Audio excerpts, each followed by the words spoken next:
All right, everybody, time for a Saturday morning edition of the Hokey video blog. We are talking 2 rounds of rainfall, one for today, another one next week caused by the remnants of Hurricane Patricia. We'll be talking about that at length here in just a moment. Let's get to today's Hokey weather fact first, and we are talking about the fact that Hurricane Patricia was very close to becoming the world's strongest storm ever recorded. It only became the Western Hemisphere's strongest storm ever recorded because the Eastern Hemisphere has had a stronger one.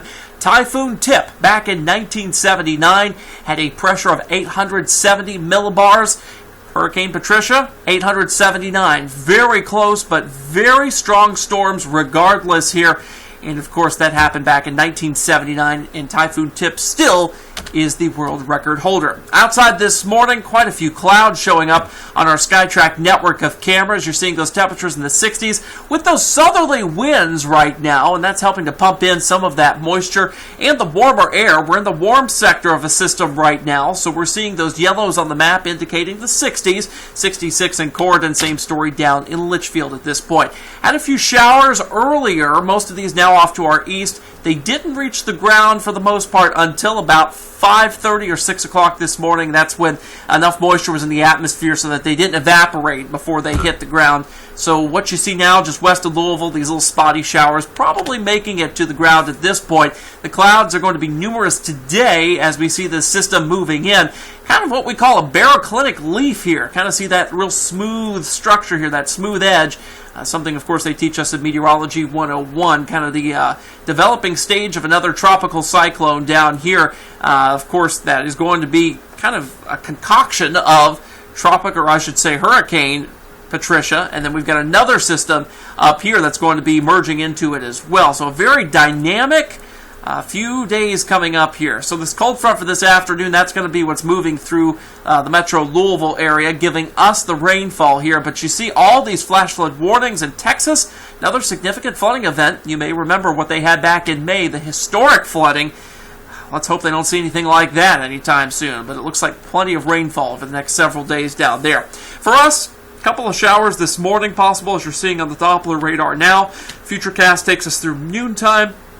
And that's when we see some of the heavier rain off to our west, but not here quite yet. Tailgating at the Papa should be fairly dry, but by this afternoon, during the homecoming game with U of L, all bets are off. It looks like some pretty beefy rounds of rainfall and even some thunder moving through. Not going to see anything severe in terms of storms, just a few rumbles of thunder here and there, but it's going to be something to watch this afternoon because whenever you get lightning bolts and a big outdoor open venue like that, not a good combination. So let's hope that those stay out of the way as we go throughout the game this afternoon.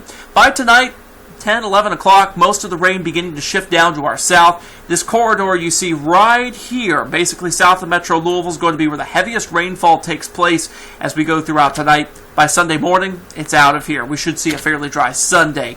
Rainfall totals, looks like some places may pick up just shy of an inch or so. There's another corridor here that Futurecast is trying to pick up on. I haven't seen the other models lock onto this quite yet, but it's really this corridor here we're pretty much guaranteed to see the highest rainfall totals of all of Wave Country. Tropical Storm Patricia now, the latest advisory now downgrading it to that status, 50 mile per hour winds, gusts to 90 still, but look at the craziness of how quickly this thing was ripped apart by the mountains of Mexico. I mean, it went from crazy Category 5 hurricane to a tropical storm in the span of about 12 hours here. I mean, it dissipated just as quickly as it increased in intensity. Isn't that crazy? It's now moving toward Texas. You see the big plume of moisture now that's over Texas, and it's going to be moving to the north and east over the next several days. Maybe a tropical depression by this afternoon, and then the remnants head off toward the Ohio Valley, and that's when we begin to see the effects from it here Tuesday into Wednesday with heavy rainfall and the possibility for some gusty winds. Here's how the 7-day breakdown shapes up. Saturday, of course, the big game, U of L, Boston College is in town. Temperatures will be near 70 by 11 o'clock this morning. Rain chances maximized by 3 o'clock the third and fourth quarter, 74 by that point, so take the poncho by all means. Tomorrow looks a whole lot better. I will be out at the waterfront for making strides against breast cancer. Don G will be there as well. I lost my mom to this terrible disease 10 years ago. I'm walking in her memory. I'm also raising money to help those who have breast cancer. Go to my Facebook page or the Wave 3 Weather Facebook page. Scroll down, you'll see my post where it says donate now if you'd like to help me reach my $1,000 funding goal so that we can help ladies get through this disease and find a cure. Nobody should have to endure what I endured 10 years ago when I was a teenager. That was just absolutely heartbreaking. So we want to make sure that we can help those with the disease and make sure that ladies out there who have the disease can have more birthdays. Want this to be a positive event, all right? Want to help those in need out there. For Monday, 20% chance of a shower, maybe late in the day, as we start to see the effects of what was Hurricane Patricia move into our area.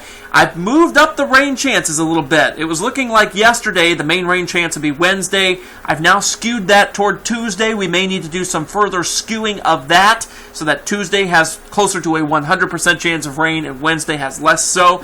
Here's the deal. Here's how it's going to shape up, all right? I've got Futurecast painted up here with the GFS model, which I think has a better handle on the timing of this because of the northward trajectory that this hurricane looks to be taking. What was a hurricane, now a tropical storm, of course.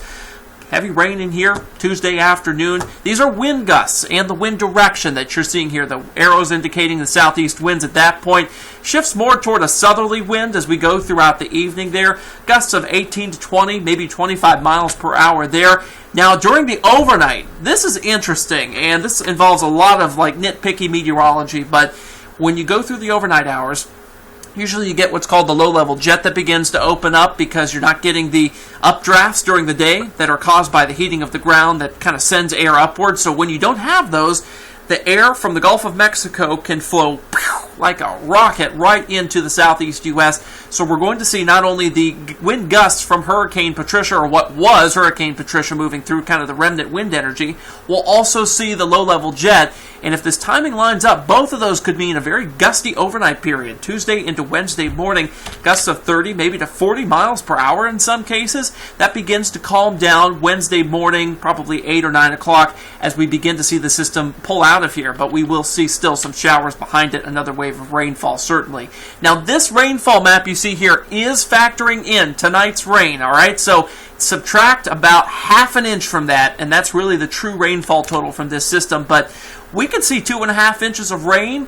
Some estimates I've seen from various models, maybe 3 or 4 in some places, all right? This is not going to be a massive flooding event for us like it will be in Texas, but it will be a significant rain event with some wind factored in.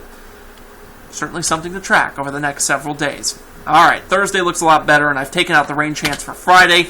Didn't get a chance to show this on the news this morning, didn't have enough time, but we'll show it to you now. The earliest alert outlook takes us through the 60s, but look at this. We've got another one of these dynamic rainfall systems moving through probably November 1st into the 2nd. I think we'll skip having rain on Halloween. It's going to be close, I think. The GFS is trying to speed up the system a little bit. I've held it back to November 1st so that Halloween is a little cooler and a little drier as well.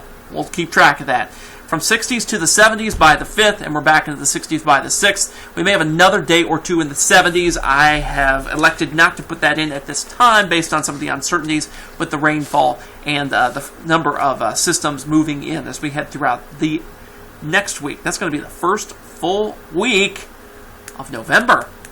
Isn't that crazy to think about? Halloween, of course, only just a few days away. In fact, we're talking 7 days. Get your costumes and your candy ready, folks. That's it for now. Meteorologist Ryan Hoke with your Saturday edition of the Hokey video blog. Have a great day. Stay dry.